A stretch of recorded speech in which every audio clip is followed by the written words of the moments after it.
All right, so basically we're here behind the scenes of Good Day Atlanta in our green room, and we're speaking to Tyler Lepley. Tyler, what do you think about Atlanta so far? You've been filming here, and basically Atlanta's becoming the new Hollywood. Love it.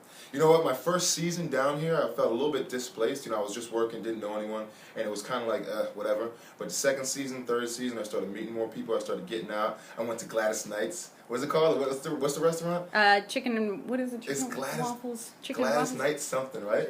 Chicken and waffles. Gladys Knights Chicken and Waffles. Yeah, and I had their famous chicken and waffles, and I think that's what turned me around. But anyway, I love it. Atlanta really grew on me. I love it down here. I was thinking about actually moving down here. So basically, you had a really unique story you were telling me earlier about how you were discovered when you moved to LA. Can you share some of those details with our viewers? Yeah, absolutely. I moved to LA maybe 4 years ago. Started personal training. In LA, everyone wants to be someone. Everyone has a personal trainer. So I found my path, found my niche in being a personal trainer. So I was in the gym one day.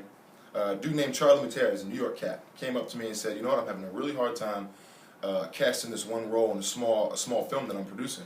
You know, I know you've never acted before, so I'd love to give you the job, but you might show up and make me look like an idiot. But what I can do is give you an audition."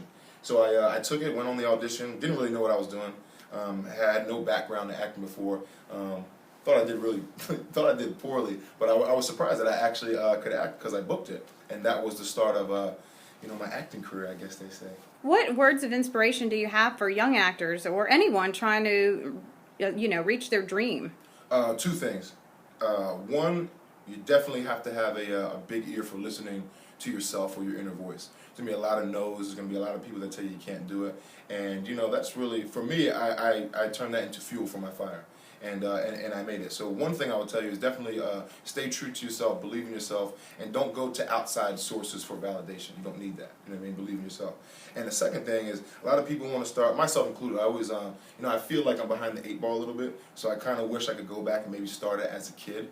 But it's very important to have like your own life to draw real life experiences from. You know what I mean? So you don't necessarily have to be too gung-ho about starting it so young. You can pick it up at any age, you know what I mean? And it's really good to have, again, your own life experiences to draw from. So get out there and live a little bit before you work. All right, only 2 more questions. What can people expect from Benny in the haves and have-nots?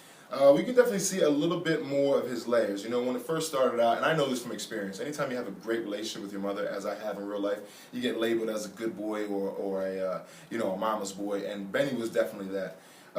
I'm definitely eager for you guys to see this season of him, A, branching out, but B, he gets involved with a relationship that is, you guys definitely aren't going to see coming, and it will really question where this guy's moral compass is pointing. Because again, everyone just takes it for the goody two-shoes.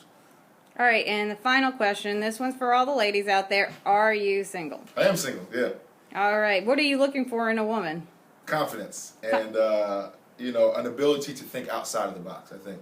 And, it can be difficult sometimes because as I'm single, I have a great relationship with my parents. They're still married after 25 years, so I have a great example of what real love is, and eventually I want to find that. So it can be difficult at times, but in the meantime, I'm focusing on my craft and, discovering myself and keeping an eye out for a pretty lady with some confidence who can think outside the box. Perfect. Thank you. Appreciate it. Take care.